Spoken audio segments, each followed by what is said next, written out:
you don't like children. Would you like to explain why?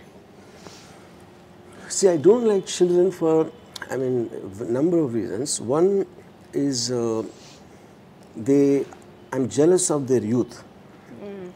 And they make me feel in comparison, I'm old, which I am, I know that. But the point is, I want to delude myself, I want to lie to myself, and suddenly to see them, there's a direct comparison, okay? Now, if there's a beautiful young girl, she'll prefer you and not me.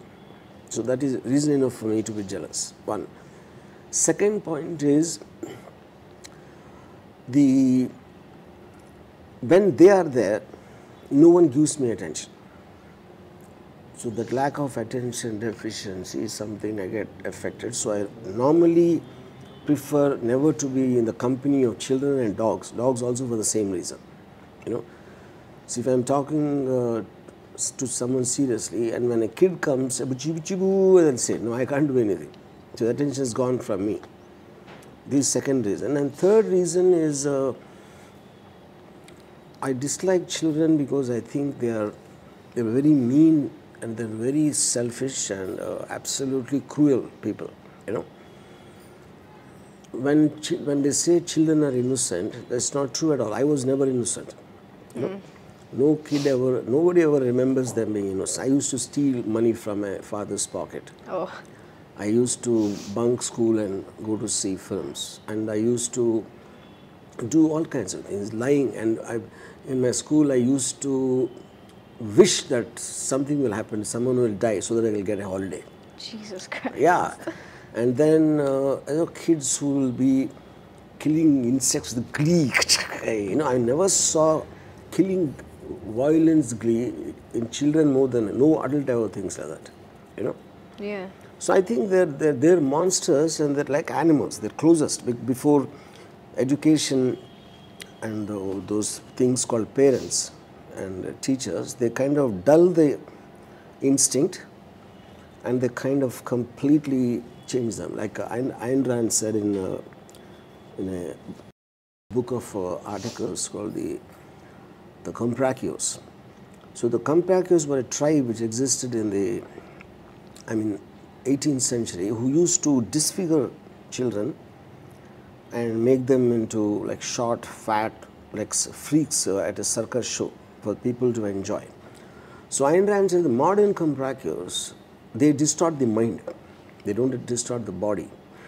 The way they initially, how they think and how they behave, they know it already. But they force them to think otherwise, unknowingly, for the sake of society.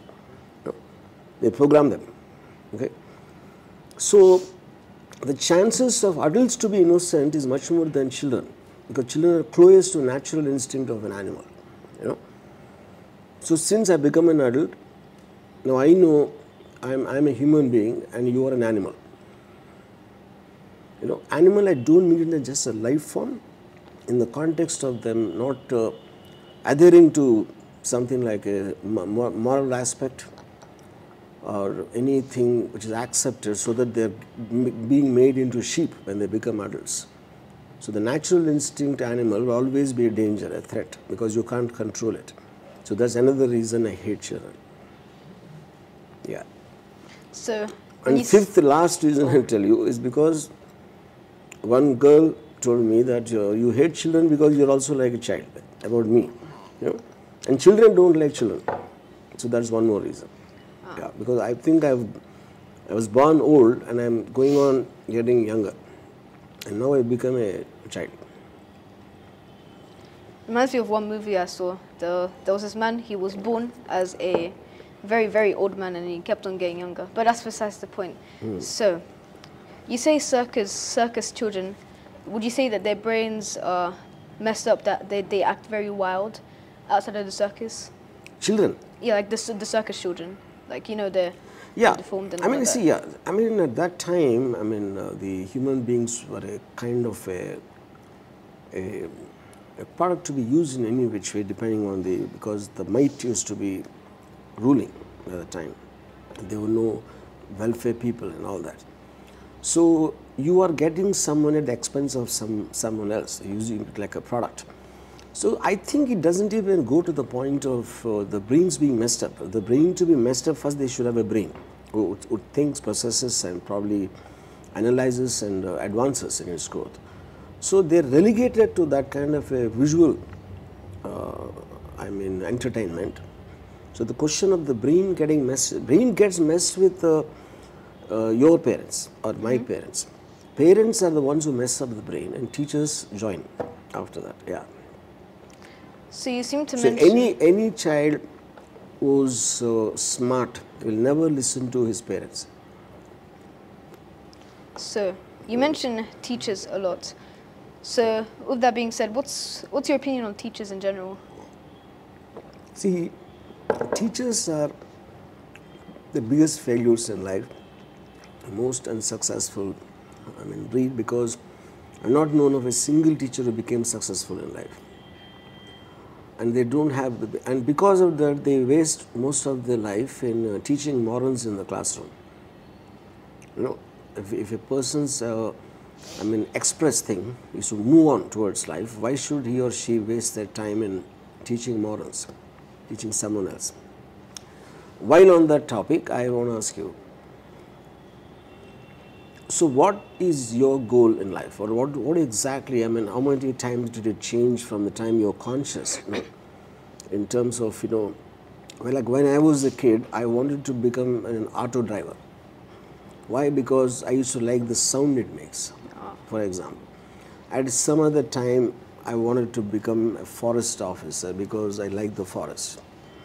So, depending on your exposure and your age, it keeps changing. Yeah. So right now, as a 13-year-old, what is it that you want to become? So, when I become, I'm really into music. So I'm learning a little bit at school, but most of the time I'm doing random things on a program and making my own stuff, as well as singing, which I'm known for. But yeah, when I was younger, I wanted to be a policeman because I thought they looked cool carrying guns and stuff. Yeah. But it went back and forth from fireman to policeman until I was about 10. Then I wanted to do something cool like act or sing. Then I wanted to become a scientist. Now right now, talking about how you're spending your life. Do you have one goal? This is want to be at this time. It can change later. Yeah. As a 13-year-old right now, when we are talking at this moment, what is the goal? To get into the Guinness Book of World Records. On what? Singing the most, for being a foreigner, singing the most languages. Singing songs in the most languages, yeah. Okay, but you can do that any which way, most languages, but there is a success factor related to it. You can right now take 1 month and probably go ahead and sing all languages. So how does that make any difference? I have no idea. It just seems like something cool to do. I want to be in Guinness World Records for any reason. So I might as well. I thought I might as well have that be See, the in reason. India, most of the people they are in the Guinness Book because of the longest nails or longest hair, those kind of things. No, but I'm surprised about the Guinness Book. Okay, I'll ask you professionally. Guinness Book can be a quality or something, but if it's a profession. As a profession. Yeah. Professional, like a music producer or like a music director or something like that. That's your current thing. Current thing, right yeah. now. So who do you like the best in the current music world? So, when it comes to who I like best, I'd probably say Charlie Puth. He's a music maker. He makes lots of music from different sounds. He could make a song from that, and it just kind of blows my mind how he does it. So I guess he would be my inspiration in music, if you like. Okay.